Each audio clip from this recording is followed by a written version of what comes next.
Historia del cultivo de los hongos.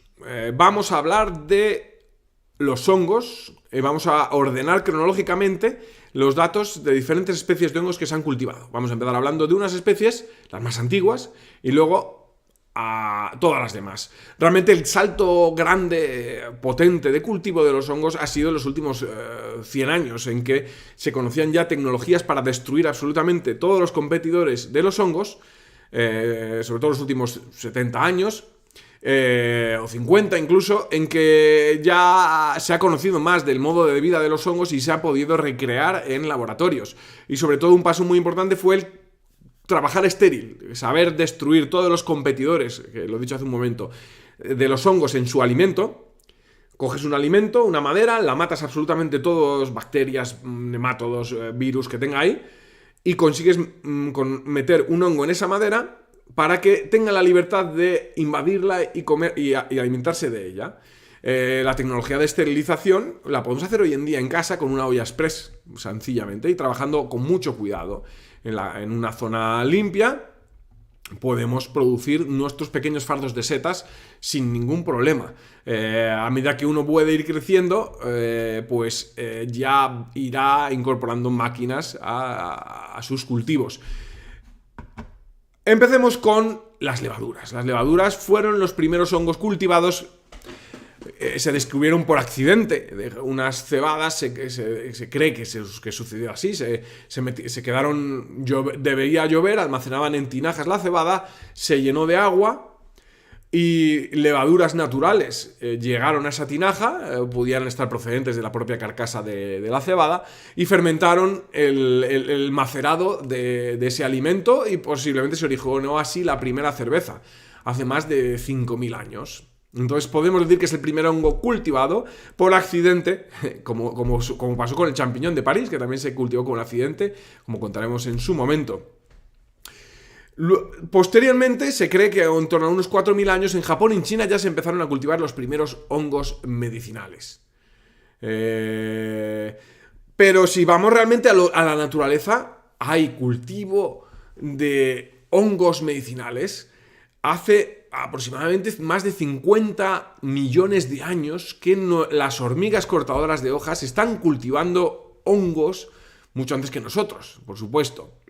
Resulta que estas laboriosas hormigas lo que hacen es subirte a los árboles y cortar las hojas, no para llevarlas al hormiguero y comerse ellas las hojas, sino para meterlas en entre una masa de lo que estamos viendo ahí, el micelio, el hongo padre del hormiguero, y el hongo se alimenta de las hojas que van trayendo las hormigas. Pero la evolución es mutua. Las hormigas se alimentan de lo que el hongo segrega, de los productos que genera el hongo, y el hongo se alimenta de lo que la hormiga trae. Luego, cuando una nueva reina decide montar una colonia, lo que hace es se lleva un pellet de micelio, un cachito de micelio en una bolsa debajo de la boca, una cavidad que tiene especial para el transporte de micelio. Fijaros hasta dónde va la evolución. Y con esa se va a otro lugar, donde instaurar una nueva colonia y a poner huevos y a generar una nueva colonia. Es una cosa sorprendente. Ese cultivo es muchísimo anterior al de las levaduras. Se calcula eso, 45 a 55 millones de años, el intervalo. El primer hongo que se cultivó fue la oreja de Judas, la Auricularia auricula judae, este hongo que tenemos aquí, que se calcula que alrededor del 600 después de Cristo, el año 600, 1000 años antes del famoso champiñón cultivado, que fue la primera seta cultivada aquí en Europa, el champiñón que llaman de París. Esta oreja de Judas se cultivaba sobre madera, como se hace aproximadamente como el shiitake, que fue unos 200 años posterior. Después de 150 años del champiñón de París, es cuando se empezó a cultivar los primeros hongos micorrízicos. Bueno, eso es una cosa curiosa. Aquí vemos unas plantaciones actuales de oreja de Judas con tocones artificiales, que llaman. Una bolsa alargada en forma de tocón, donde se realizan unas perforaciones donde se ha metido ahí el hongo a alimentarse de un sustrato a base de sustratos lignocelulósicos, residuos vegetales, maderas, y se ha metido el hongo, básicamente eso es el proceso de cultivo de casi cualquier hongo lignocelulósico, y el hongo se ha alimentado y ahí lo han llevado por las perforaciones que han hecho, por eso salen tan ordenadas, van saliendo las orejas de Judas, que luego se recolectan y se desecan, incluso se llegan a comer como golosina en algunos lugares. Los niños las secas deshidratadas, las meten en la boca, las meten y las mascullan, machacan y comen. La Flamulina velutipes, un hongo de invierno que hemos comentado antes, en la charla anterior, ya se empezó a cultivar en el 800 después de Cristo. Posiblemente se cultivaría con esa forma que vemos silvestre, porque esto que vemos aquí es exactamente lo mismo que esto. Esta es una seta, podríamos decir, la que estoy señalando, la misma Flamulina velutipes reprimida. Se le ha quitado la luz, se la ha dejado con mucho CO2 en la sala, y entonces no desarrolla ni el color ni la pilosidad del pie. También se hacen selecciones de variedades blancas, también existen.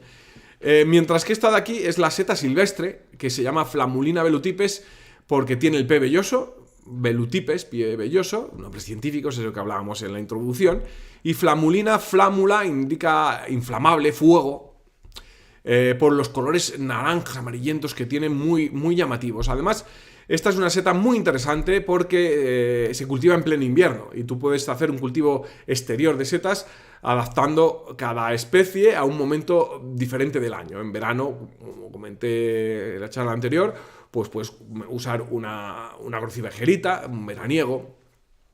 Esta la puedes poner en invierno. En otoño, pues muchísimas especies, un shiitake, un enoquis, en fin, cada una con sus técnicas y sus características. Y esta sería por ser ejemplo de especie de invierno.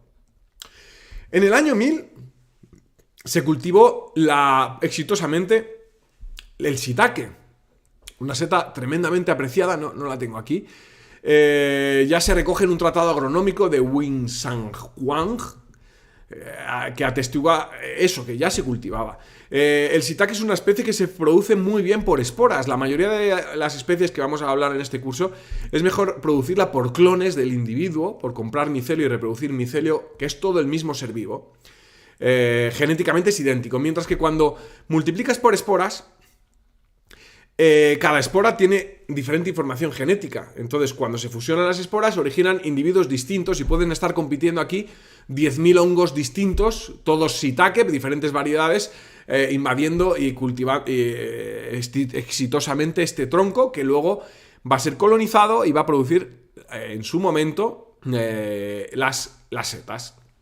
Normalmente, ya digo, pocas especies se cultivan desde esporas. Las esporas, ¿por qué? Es como las plantas. Tú coges una semilla de una manzana golden, la plantas en el terreno y las posibilidades de que te salga una manzana golden son muy reducidas. Porque el polen que ha generado esa manzana puede venirte de otro manzano, de un manzano silvestre, y haberte generado una semilla que tenga mezcla de manzana golden, que es la madre, y mezcla de polen de manzana silvestre, y lo que te salga ahí es un híbrido que puede estar más rico, puede ser amargo, más ácido, menos dulce, o va a ser una especie distinta, pero las semillas de estos manzanos no pueden no ser como el padre, por el hecho de que hay mezcla genética. Lo mismo sucede con las esporas. Las esporas tienen variación genética, mezcla genética, y no te puedes arriesgar en un cultivo a que te salgan menos cantidad de seta porque haya mezcla genética, que te salgan menos abundantes, que te salgan deformes, porque el hongo que ha predominado es un hongo que no tiene la forma tan bonita del shiitake, porque hay variaciones en nosotros mismos. Cada raza tenemos unas tonalidades distintas de piel, unos tamaños, unas alturas, y lo mismo sucede con todos los seres vivos que tienen mezcla genética, porque recordemos que los glomerales, los glomerulomicetes, se reproducían, no se les reconocía forma sexual, era solo de reproducción asexual. Se llama shiitake porque se cultivaban sobre troncos humedecidos del árbol shi. Entonces, bueno, eso es una cosa curiosa de ello. Aquí vemos otra especie de hongo utilizada como